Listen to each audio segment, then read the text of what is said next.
Hey, Alice. Thanks for earlier. We hadn't seen each other in 17 years. Hi, Jack. What can I do for you? You told me you'd rather marry a younger back then. What does my ex-husband, who betrayed me and eloped with my sister, want from me now? You wanted to know something about her and kept pestering me, so I gave you my number. Oh yeah, about Mia. I heard you broke up less than a year after you eloped. But what do you want from her now? That was just an excuse. No. I heard you were seen around town through word of mouth. I was hanging around where you might be living, and sure enough, there you were. Well, you had aged compared to 17 years ago, but the resemblance to the old days was still there. So, I recognized you immediately. I see you got nothing better to do. What's with the creepy stalking? I was just trying to tell you how happy I am now. I beg your pardon? I'm about to go out with a very young and pretty girl. Wow. I'm glad to know there still are some girls who likes weirdos. This girl, Erin, is a college student. She works part-time at a diner called Annie's, near the town square. Annie's? It's a famous diner around here, so you must know. Yeah, I do. Erin from Annie's. Hey, she's already cute just by her name. I know the manager there, but Erin's still in high school. What? But the regular customer told me that the manager's daughter is a college student. She is his niece. His daughter's been away for college outside of the state since 2 years ago. Also, she was living in a student dorm in high school, so I don't think you guys have ever met. Oh. By the way, Erin's dad also works at the diner. Seriously? And he's younger than you. No way. You know, before you turn into a creepy pedophile, I suggest you stop going there. Her dad is younger than me? You should be glad to find out before you make a huge mistake. Ugh. Hey. You again? What do you want this time? I couldn't get to the point yesterday because of an unexpected finding. And? If you have something to say, just say it. I'm using up my precious lunch break from work to chat with you. Oh, you're working. Of course I am. I knew it. What's wrong with you? You're a single hag for life. How dare you? You're so rude. It's none of your business whether I'm single or married. Yes, it is. I mean, I'm pretty sure you're not married. Why so? Because the guy who told me about you said you seem to be living alone in a studio apartment. Does that mean you know where I live? Well, yeah. What the heck has been going on since yesterday? You lied to me to get my number. It was a failure, but you bragged about dating a younger girl. I thought you just wanted to brag about how happy you were, but you're still pestering me. It's been 17 years since our divorce. What the heck do you want? Well, I thought I'd end it yesterday too, after all the embarrassment. But this morning, I realized something. What? I mean, you're still single. Does that mean you're still hung up on me? Oh, Jesus. Is it pathetic to still have feelings for someone who betrayed me after 17 years? Are you sure? Then why are you still working? Women work regardless of being single or married nowadays. But you're single, aren't you? Why are you so judgmental? You still have feelings for me, right? Not at all. Aw. You're clingy. I will marry you again. Excuse me? We're getting old, you know? You might think it's too early, but I'm thinking about retirement. Doesn't the thought of a lonely old lady living alone frighten you? Don't assume that I'm still single because I haven't denied it. You haven't because you're probably ashamed or too proud to tell me. Then, the only answer is that you're single. God, It's as simple as not wanting to tell you anything. Why not? What's the point of explaining my current status to a traitor? But since it seems to be even more of a problem if I don't tell you, I'll tell you as much as I can about my 17 years. Okay. Well, look at this first. A photo. What's this? Why are you wearing a gown? It's my college graduation photo. Wait, you're a high school grad, just like me. I enrolled in a college after our divorce. I wanted to study more. That's kind of lame, isn't it? You went to college after I left you? What I did after you left me is none of your business. Thanks to that, I found my calling and was able to apply it to my current job. And most importantly, I met my husband. Oh, come on, you don't have one. Here's the next one. A photo. What are these? Our wedding rings. No. The design of these rings is clearly different from the ones we had, so you understand that they were purchased on a different occasion, right? Are you serious? Look at this next. Photo. This is my husband and our boy. No way. I don't want to give away their identity, so it's the one taken from the site a few years ago. As you can see, I've already remarried and we have a child. My husband encourages me to work, which is one of the sources of my happiness. And he is very supportive towards me. I have a good relationship with my in-laws too. You're really married. Yep, I love my life now. Then, why do you have a studio apartment? Is it a secret affair pad where you bring different men behind your husband's back? If that's the case, I can take up the part. You've already become a creepy, delusional old man, you know? What do you mean? Listen, don't you know that service apartment? And? I happened to be in my hometown for a month or so on a business trip, but my parents' house is long gone. I thought it would be more convenient to stay in a service apartment than in a hotel so I can cook for myself. I decided to stay there after consulting with my work. A business trip? Yes, this is the end of the story of my 17 years. That's all you need to know. Yeah, but... Conclusion? You have already exited my life story. Wait. So long.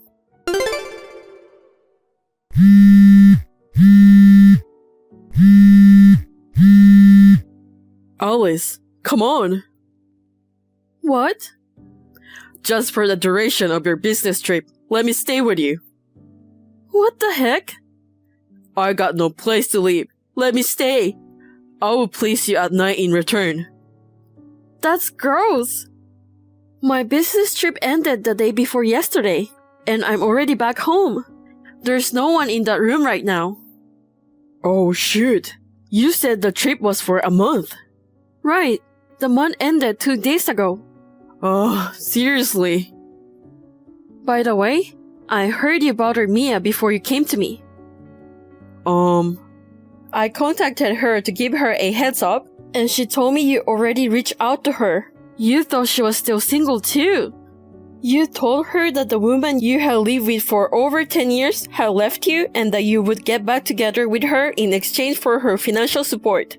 Her preteen son stood in between and turned you away, right? You know that much? She didn't think you'd come to me. She apologized for not giving me a warning. Wait, you guys made up. The sisters who were battling it out over me. It kind of pisses me off to hear you say that, but when you left her less than a year after eloping, she realized a lot of things. She went to our late parents and apologized sincerely. I was already out of their house, so we never saw each other in person. She called me to admit her mistakes and apologized again and again. If you ask me if that patched up our relationship back to normal, it's hard to say yes. We do keep in touch though, for seasonal greetings, weddings, funerals, and stuff. Seriously? So that's it. This is the last time for real. Don't get involved with us anymore. Alice, I don't have a place to live. I don't care. Alice! Goodbye. A few days later, I received a call from Jack's brother.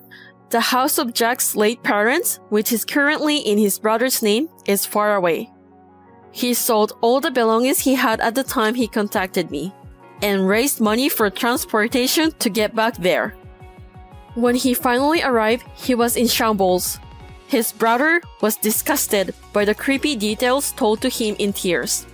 He immediately asked a company he knew for help, and the next morning, he grabbed Jack by the neck and threw him into the employee housing. Jack, who had no idea what was going on, found a place to live and work. He was told by his brother to refund $30,000 in alimony that he had covered for him 17 years ago. Currently, he's going through vigorous training to toughen up under the guidance of his supervisors.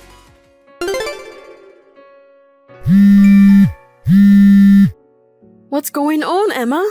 I haven't been able to reach my dad or brother, so I'm contacting you instead. If you know anything, can you let me know? Hey, Isla, you're back. Did you have fun on your trip? Never mind my trip. Everything in the house except for my stuff is gone. What happened?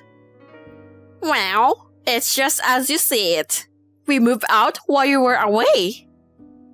Really? Where on earth did you move to?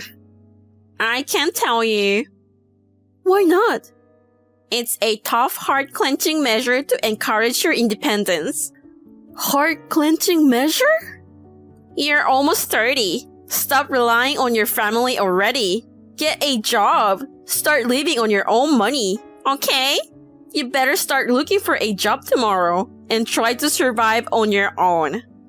Okay. By the sound of it, I'm not sure you realize the seriousness yet. You know, it's already been 5 years since your mother passed away. Your father, Sean, and I have no intention of taking care of you at all. I very well know that, but... Oh, you sound so confident. Well, it's better than you cling to us. The lease expires in 3 months there. I've already taken care of the termination of the lease, so you'll have to find a place to live and move out in the meantime. I got it. Then, can I ask you one last thing? What is it? I don't work for a company, but I do have a job. Oh, please. I've been putting some money in the house, but I don't have to do so anymore, right? You don't need to try and make yourself look good at this point. Please do as you wish. All 3 of us will be changing our phone numbers and email addresses. You won't be able to contact us. Sure. So this is your reaction. Wow. I hope you understand what it means to be cut off from your family from now on.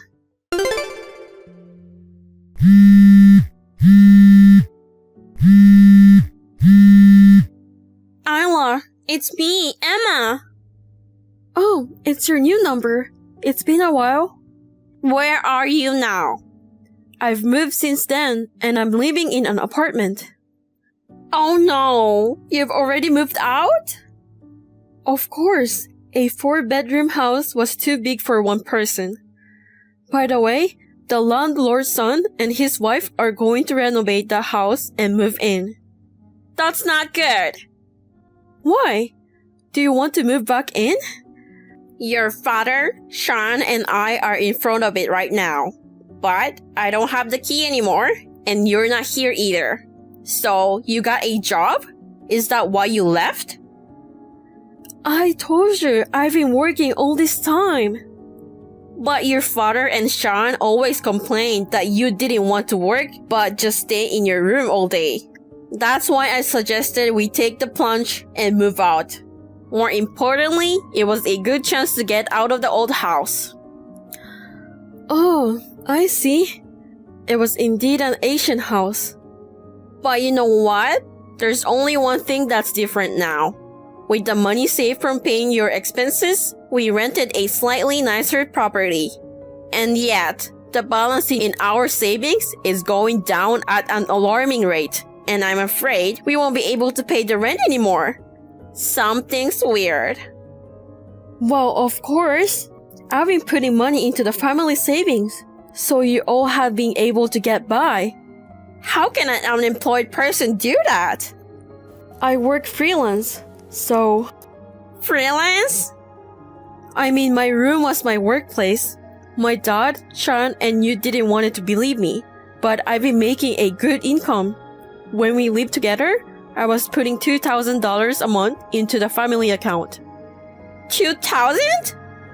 That's what my mom earned before she died, and I took over.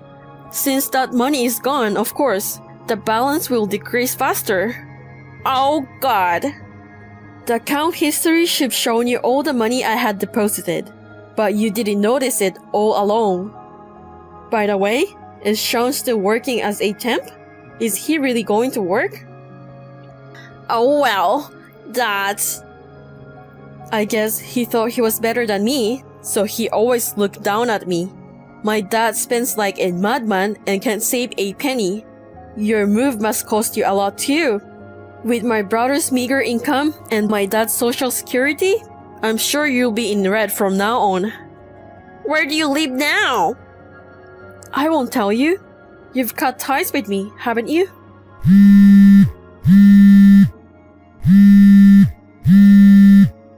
Well, so long.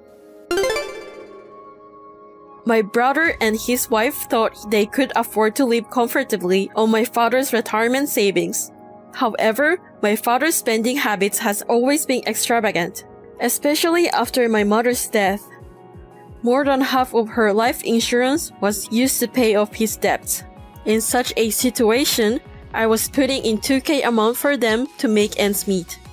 The punishment I received from my oblivious family was for them to move out without telling me.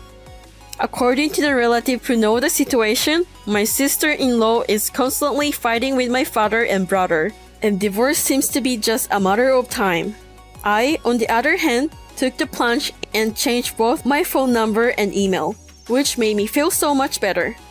The amount of money I can save has increased, and I'm enjoying my work and life. Thank you for watching. Please rate the video and subscribe to our channel. See you in the next video.